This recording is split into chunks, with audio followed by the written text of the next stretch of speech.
Alright, so we're going to do another stories about animals, treasured tales of childhood.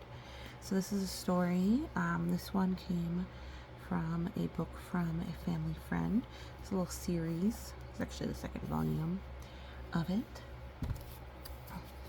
And these books, or this book, was published in 1974. These stories about animals, put together by Barbara Simons and Ruth Rooney, published by the Southwestern Company, Nashville, Tennessee. So we've read The Three Little Pigs, we've read The Little Red Hen, we read The Three Billy Goats Gruff. I think it's time for us to read The Wolf and the Seven Kids.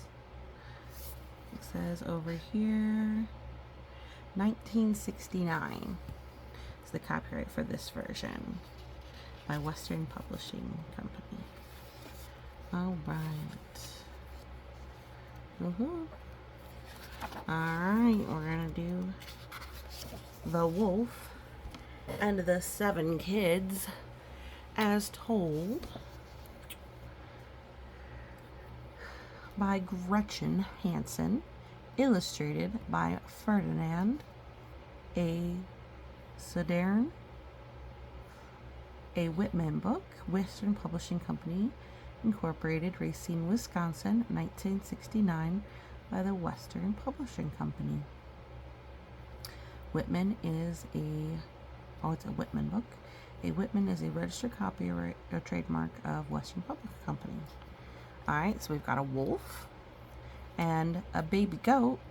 It's called a kid. 1, 2, 3, 4, 5, 6, 7 kids. I like his coat. It's got great design on it. I love the illustrations already. Alright. Once there was a mother goat with 7 little kids whom she loved very dearly. One day she called them to her and said, "I must go into the forest this morning. While I am gone, beware of the wicked wolf. If you let him come inside the house, he will eat you.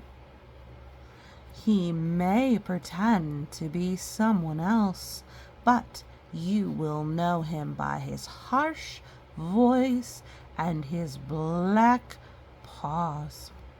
"Do not worry," said the kids. "We can take care of ourselves." Oh, see, they're saying, "Don't you worry, Mama. We got this." Look at her outfit. You could tell this is from the 60s. Everybody's all flower print and colors. Well, look, she still got some food on the stove. She really trusts these kids. Maybe it's cooling on the stove. I don't know why the oven's sitting open. Oh, good, the oven's closed. Soon after Mother Goat left, there was a knock at the door.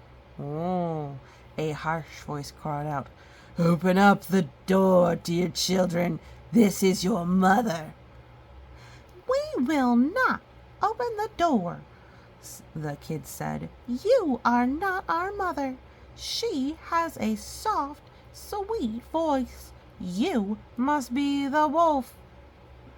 And they were right.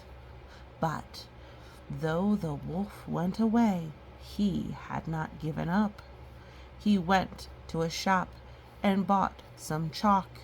After he ate the chalk, his voice became soft. Yet don't eat chalk. So this is just saying that he did something to kind of like he had some medicine to make his voice soft again. If you want to change your voice, just use a machine or take lessons. Then he came back and knocked again at the door. "Open the door, sweet," Open the door, dear children, he called sweetly. This is your mother.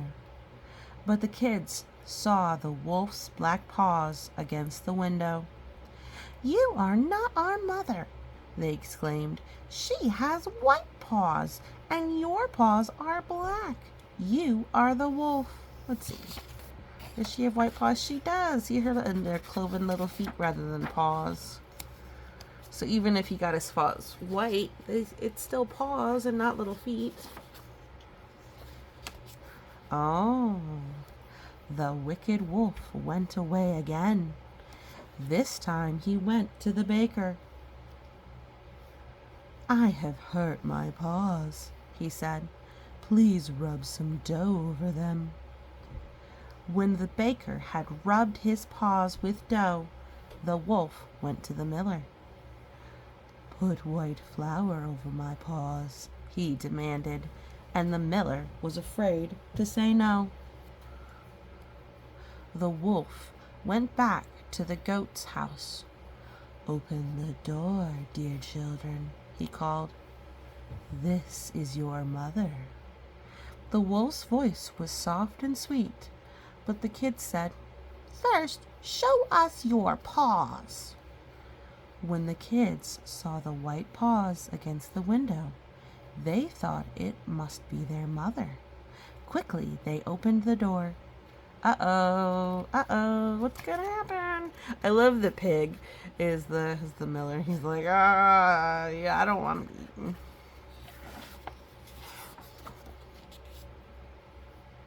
Uh-oh. In bounded the hungry wolf. The kids tried to hide. One ran under the table. Whoop. One jumped into bed. Whoop. The third little kid hid in the oven. Ooh. The fourth in the wood box. Boop. The fifth in the cupboard. Don't see the cupboard, but he's in the cupboard. The sixth under the sink. The seventh in the clock case. But the wolf found them all. All, that is, except the youngest, who had hidden in the clock case.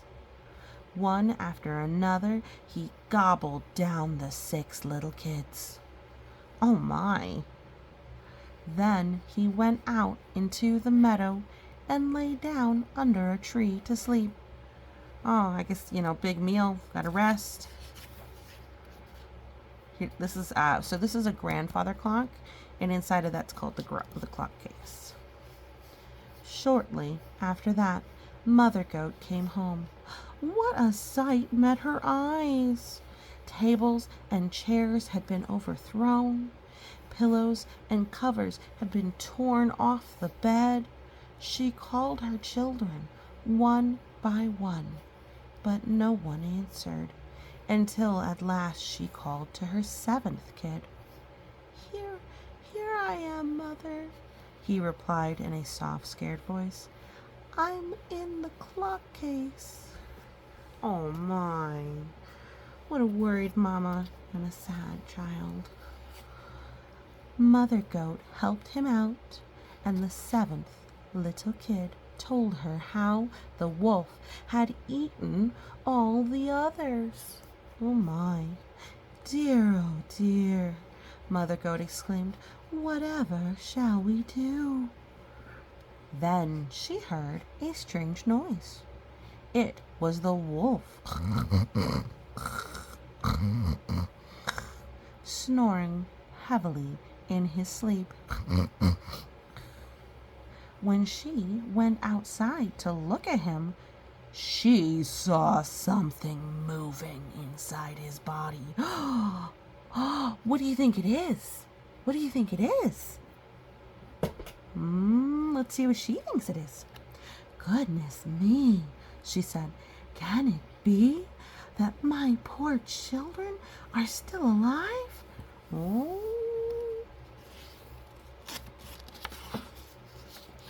They are. All right, let's see.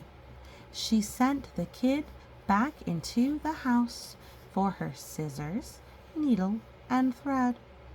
Then she cut open the wolf's stomach. Snip, snip, snip, snip. And out sprang the 6 little kids, alive and well. So, this story is pretend. You would never, ever want to take scissors to an animal, nor would something be really normally okay after being eaten. For a couple of different reasons. But this is pretend, okay? So do not copy it. But you can enjoy the story. The wolf had gobbled them so quickly that he had swallowed them whole. The 6 little kids hugged their mother and danced around her joyfully. Okay, now this is again going to be kind of mean. Maybe this version's a little bit rough for you. But we're reading the story, so we're going to keep going. Now fetch some big stones, said Mother Goat. We'll put them in the wicked wolf's stomach while he sleeps. The 7 kids brought the stones and filled the wolf's stomach with them. Oh my. Then Mother Goat sewed him up. He slept so soundly that he never stirred. Yet that's a magic situation. Again, I mean, wolves get hungry. They gotta eat. I mean, obviously, not very good for the goats for him to eat them, but, you know. Alright, let's go back. When the wolf woke up the next morning, he felt very thirsty. He started toward the well, but when he walked, the stones knocked against one another and rattled. He cried out, "What is it that knocks against my poor bones? I thought it was kids, but it feels more like stones." He stopped to drink at the well, but the stones were so heavy that he fell into the water and drowned. When the kids and Mother Goat saw this, they came running. Well, that's gonna ruin their well. Again, it's a story. Don't put dead things in the well, are not good for water quality. The wicked wolf is dead! The wicked wolf is dead! They cried, and taking hands, they danced joyfully around the well, for they would never have to be afraid again. I mean, I guess the other wolves that aren't this one are nice and don't try and sneak their way into the house. Maybe they eat tofu burgers. We have to see. Right? And that's the end of the story. Well, I hope you enjoyed it. I had fun reading it.